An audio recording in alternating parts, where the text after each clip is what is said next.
Matrix में जो सबसे बढ़िया चीज़ है वो है टीचर्स। वो क्लास के अंदर ही नहीं, क्लास के बाहर भी बच्चों से अच्छे से इंटरेक्ट करते हैं। मैट्रिक्स की टेस्ट सीरीज़ है, वो भी सबसे बेस्ट टेस्ट सीरीज़ है मैट्रिक्स की। जैसे 11th में एक मेडिकल में जाने की इसकी वो लगन थी, तो फिर इसको कोचिंग स्टार्ट कर दी। तो जब भी कभी टेस्ट में कम नंबर आ जाते थे या फिर कुछ भी होता था तो मान सर तुरंत फ़ोन करके या फिर कोचिंग के अंदर बुला लेते थे। और कोचिंग के अंदर भी जो होते हैं सेशंस होते रहते हैं, टाइम टू टाइम हर बच्चे से बात की जाती है। मतलब कोई भी टेस्ट के स्कोर, कोई प्रॉब्लम होती है, और हर वक्त क्लास के अंदर टीचर्स मोटिवेट करते रहते हैं। इस बार नीट के रिजल्ट में गांव के बच्चों ने तो कमाल ही कर दिया। उसी के साथ हमारे साथ है देवेश मौजूद है। देवेश सीकर जिले के एक छोटे से गांव ठिकरिया का रहने वाला है, जो अब नीट में सफलता हासिल करने के बाद देश के बड़ी मेडिकल कॉलेजों में एडमिशन लेने जा रहा है। पूरी चर्चा करेंगे, बातचीत करेंगे, जानकारी लेंगे देवेश से। नमस्कार देवेश। जी, नमस्ते। देवेश, पहले कैसे सोचा कि मेरे को डॉक्टर ही बनना है? बस ऐसे ही जब आप बचपन से ऐसे मूवीज़ के अंदर इन सब के अंदर देखा तो डॉक्टर के बारे में जो सबसे बढ़िया प्रोफेशन था यही लगा मुझे। क्योंकि इसमें जो पेशेंट्स होते हैं उनको, मतलब जब हम दूसरों को ज़्यादा से ज़्यादा हेल्प कर सकते हैं तो वो एक यही प्रोफेशन है जिसके अंदर सबसे ज़्यादा हम लोगों की हेल्प कर सकते हैं। तो इसलिए बचपन से बस यही डॉक्टर बनने के लिए ही सोच रखा था, और मैट्रिक्स से तैयारी की है। 2 साल से मैट्रिक्स के साथ जुड़ा हूँ। तो तुमने मैट्रिक से तैयारी की है, पहले भी आसपास में कई संस्थानों को चेक किया होगा, उसके बाद मैट्रिक्स गए हो? हाँ, चेक किया था तो आसपास जो इस मतलब जब मैट्रिक्स जो है वो नई नई खुली थी, जी। और उसके अंदर पहले साल में इतना अच्छा रिजल्ट था मैट्रिक्स का। और फिर मैट्रिक्स में हमारे रिलेटिव मान सर भी थे, तो फिर मतलब सब उधर का ही फेवरेबल था सब कुछ, तो फिर मैट्रिक्स के अंदर ही एडमिशन ले लिया। तो मैट्रिक्स के अंदर स्टडी की बात करूँ, किस प्रकार रहती है, क्या रहती है? मैट्रिक्स में जो सबसे बढ़िया चीज़ है वो है टीचर्स। वो क्लास के अंदर ही नहीं, क्लास के बाहर भी बच्चों से अच्छे से इंटरेक्ट करते हैं। मतलब जब बाकी कोचिंग्स में देखते हैं तो बस क्लास में टीचर्स आते हैं, पढ़ाते हैं और काम खत्म। पर जो मैट्रिक्स में टीचर क्लास के बाहर भी बच्चों से अच्छे से इंटरेक्ट करते हैं, कोई भी उनकी पर्सनल प्रॉब्लम होती है उसको भी सॉल्व करते हैं। फिर जो मैट्रिक्स की टेस्ट सीरीज़ है वो भी सबसे बेस्ट टेस्ट सीरीज़ है मैट्रिक्स की। मतलब जब लास्ट के अंदर डीटीएस स्टार्ट होता है तो उसमें इस हिसाब से शेड्यूल बना के रखते हैं कि 3 से 4 बार सिलेबस आराम से रिवाइज हो जाता है। उन सब की वजह से बस सबसे हेल्प मिलती है, और एकेडमिक्स मॉड्यूल वॉड्यूल है वो सब भी काफ़ी अच्छे हैं मैट्रिक्स के। जैसे हर स्टूडेंट का एक फ्यूचर में एक चीज़ या भविष्य में एक चीज़ होती है कि डिमोटिवेट हो जाता है। उस समय किस प्रकार आपने तैयारी की? डीमोटिवेट के टाइम मतलब मान सर हमेशा हमसे कनेक्टेड रहते थे, तो जब भी कभी टेस्ट में कम नंबर आ जाते थे या फिर कुछ भी होता था तो मान सर तुरंत फ़ोन करके या फिर कोचिंग के अंदर बुला लेते थे। और कोचिंग के अंदर भी जो होते हैं सेशंस होते रहते हैं, टाइम टू टाइम हर बच्चे से बात की जाती है। मतलब कोई भी टेस्ट के स्कोर, कोई प्रॉब्लम होती है, और हर वक्त क्लास के अंदर टीचर्स मोटिवेट करते रहते हैं। जब सबसे पहले रिजल्ट आया तो आपने खुद देखा है, किसी और ने बताया? ना, मैंने सबसे पहले रिजल्ट आते ही फिजिक्स चेक की थी। जी। तो शुरू में 15 तक क्वेश्चन सही थे, फर्स्ट 15। फिर 5-7 लग नेगेटिव नेगेटिव नेगेटिव, तो फिर मैं पेपर बंद करके सो गया मैं तो वहीं पे। फिर जो चाचा जी थे उन्होंने सुबह नंबर वंबर जोड़ के उन्होंने बताया था, मैं तो चेक ही नहीं गया फिर पेपर। तो चाचा जी ने बताया कि हो गया, तो कैसा लगा था? नहीं, उस टाइम तक तो लगा ही नहीं था कि सिलेक्शन होगा इतने कम नंबरों पे।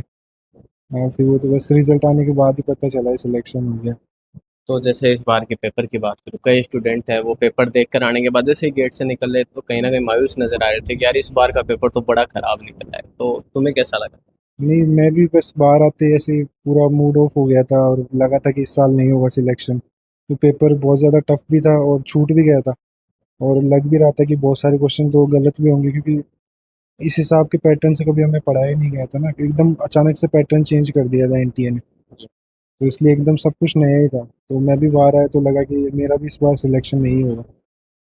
पर फिर जैसे जैसे जोड़ा, फिर टीचर से बात की तो उन्होंने कहा कि इस बार कट ऑफ इतनी हाई नहीं जाएगी, तो बस फिर थोड़ा थोड़ा होता गया फिर। तो इसका श्रेय आपको किस प्रकार किसे देना चाहोगे? जैसे आपका पेपर है उस हिसाब से क्या मैट्रिक्स में पहले से तैयारी थी?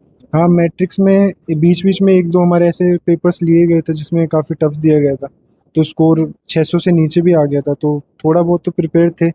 पर फिर भी पेपर कुछ ज़्यादा ही अनएक्सपेक्टेड था कि टीचर्स ने भी इतना नहीं सोचा था कि इतना टफ आ जाएगा। पर वैसे थोड़ी बहुत प्रैक्टिस करवा रखी थी टीचर्स ने, और बीच में एक दो हार्ड पेपर्स भी दिए थे, तो थोड़ा बहुत तो मेंटली प्रिपेयर थे कि इस साल थोड़ा तो अलग आएगा। इसलिए कोचिंग ने भी थोड़ी बहुत हेल्प की है इसमें। देवेश, अपन एक ग्रामीण परिवेश से आते हैं और ग्रामीण परिवेश के बच्चे कहीं ना कहीं एजुकेशन सिटी में जाकर ऐसे चकाचौंध में फंस जाते हैं कि यार इतने बोर्ड लग रहे हैं, कौन सी में जाना चाहिए, कौन सी में नहीं जाना चाहिए। उसका सिलेक्शन किस प्रकार किया आपने मैट्रिक्स का? मैट्रिक्स का एक तो बहुत सारे जनों से पूछा था कि कौन सी कोचिंग सही रहेगी, प्लस जो एकेडमिक रिजल्ट्स आते हैं वो भी चेक किए थे कि सबसे ज़्यादा जो नंबर ऑफ स्टूडेंट्स पे कौन कितने सिलेक्शंस दे रहा है, तो उसमें मैट्रिक्स उस टाइम सबसे सही था। और मतलब बस वही एडवाइस ली थी आसपास और कोचिंग्स में जाके भी देखा था, तो इंफ्रास्ट्रक्चर और जो सब था मैट्रिक्स का सबसे बेस्ट लगा। तो मैट्रिक्स तो आज तक लोगों ने तो यही सुना था कि जेई करवाता है, नेट कब से करवाने लग गया वो भी, मतलब कैसे पता चला? हाँ, वो बस अभी रिसेंट 2-3 साल ही हुए हैं मैट्रिक्स के स्टार्ट होते ही।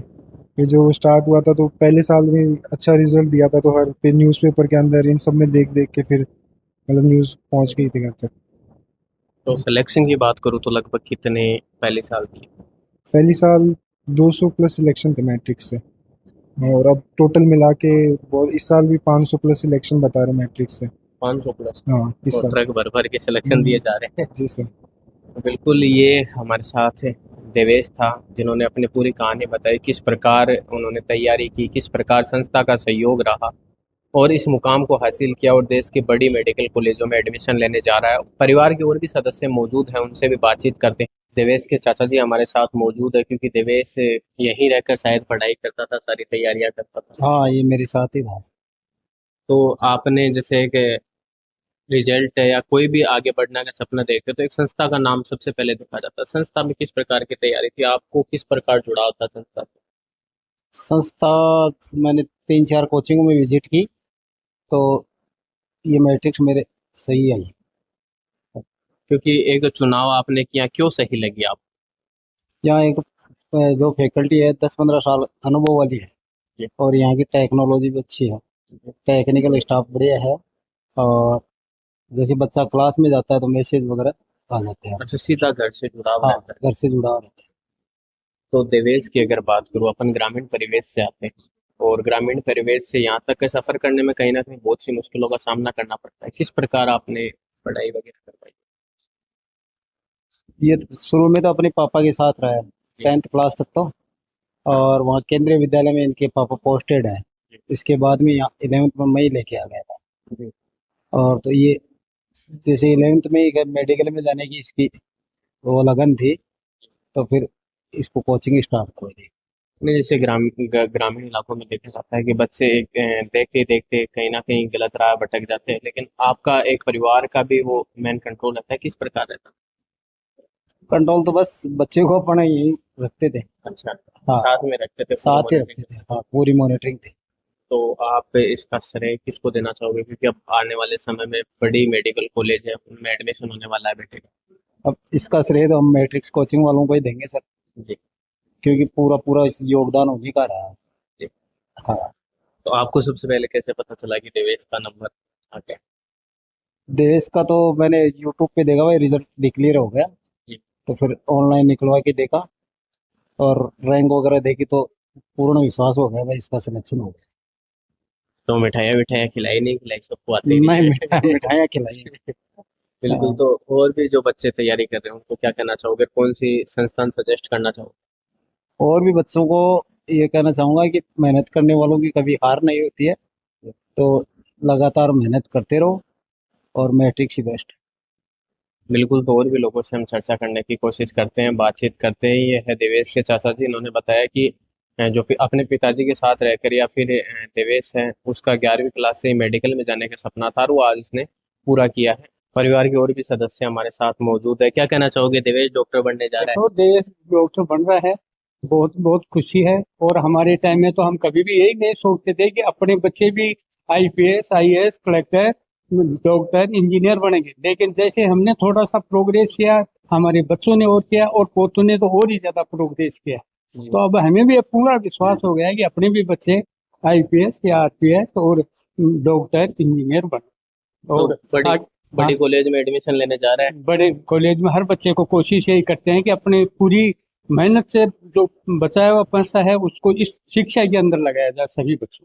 जी। तो हमारे भी बच्चे डॉक्टर बने, इंजीनियर बने, आईएएस बने, कलेक्टर बने, जैसे और करीब करीब अभी हमारे पोतों ने, बच्चों ने काफी प्रोग्रेस किया है और हमें पूरी उम्मीद है कि वो आगे भी प्रोग्रेस करती रहेगी। बिल्कुल।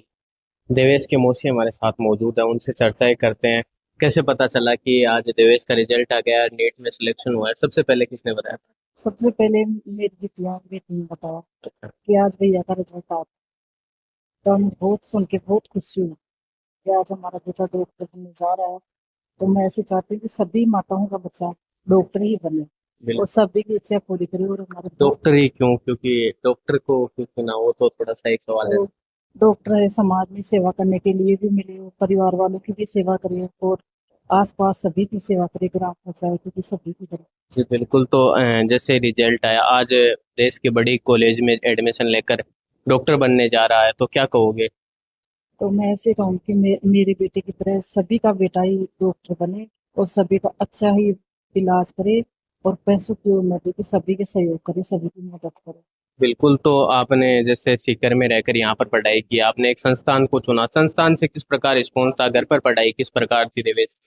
दिवेश की सर, मैं सुबह 5 बजे उठती थी, तब मेरा बच्चा खुद भी उठता था और उसका खान पीन का वैसे तो पूरा ख्याल रखती थी और बाकी मैं उसके पास बैठ के नहीं पढ़ाती थी, अपना आप खुद स्टडी करता था। अच्छा, खुद करता था हाँ, सारी? पूरी आप करता था, बस ऐसे ही देख लेती थी कि बच्चा क्या कर रहा है, तो आप खुद पढ़ता था। हाँ देवेश, जैसे मैं बात करूँ, फोन की लत बड़ी खराब होती है। फोन कभी यूज किया आपने? नहीं, फ़ोन कभी यूज़ नहीं किया। चलाते ही नहीं थे? हाँ, जो जब तक प्रिपरेशन की थी तब तक फ़ोन कभी यूज़ ही नहीं किया। बस ये मौसी का कीपैड फ़ोन था, इसी से कभी पापा मम्मी से बात करनी होती थी तो कर लेता था। अच्छा, कीपैड फोन यूज हाँ। करते थे सिर्फ?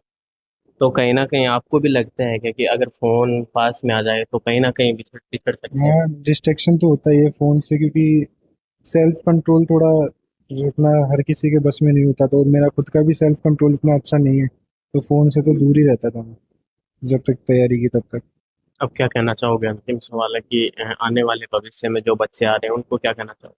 बस यही कि जो क्लास में पढ़ाया जाए डेली का डेली, उसको वापस घर जाके रिवाइज करना चाहिए और बैकलॉग्स है वो कम से कम रखे जाने चाहिए, क्योंकि बैकलॉग्स कवर करने का टाइम मिलता नहीं है इतना, क्योंकि सिलेबस भी इतना बड़ा है और फिर डेली क्लासेस और वो सब रहते हैं, तो इसलिए वो वापस कभी कवर नहीं होता। और जब भी आप टॉपिक पढ़ते हो तो उसके शॉर्ट नोट्स हमेशा साथ में रखा करो, क्योंकि हमें आज कितना आता है वो कभी डिपेंड नहीं करता कि एग्ज़ाम वाले दिन हमें कितना याद रहेगा, वो चीज़ डिपेंड करेगी। इसलिए हर चीज़ के शॉर्ट नोट्स बना के रखने चाहिए और जो टाइम टू टाइम है, किसी जो चैप्टर के ज़्यादा दिन हो जाते हैं तो उसको रिवाइज कर लेना चाहिए और एक भी टेस्ट नहीं छोड़ना चाहिए, सारे टेस्ट देने चाहिए। तो कभी देवेश ने जिद नहीं की थी क्या कि फोन वगैरह के लिए? ये जितना ही करता था, मैं बड़े वाला स्क्रीन टच का फोन भी नहीं रखती हूँ, छोड़ के फोन ही रखती अच्छा। हूँ, तो ये कभी भी जिद नहीं करता। बिल्कुल। तो पूरा परिवार हमारे साथ मौजूद था चारों ओर, और भी क्योंकि खुशी का माहौल है तो सभी लोग यहाँ पर बैठे हुए बातचीत कर रहे हैं। हम भी यहाँ पहुँचे, बातचीत की, इनसे जाना है इसकी जर्नी के बारे में, किस प्रकार ये शुरुआत से लेकर लास्ट तक का सफ़र तय किया। सबसे बड़ी बात निकल कर सामने आई कि देवेश ने आज तक फ़ोन का इस्तेमाल नहीं किया।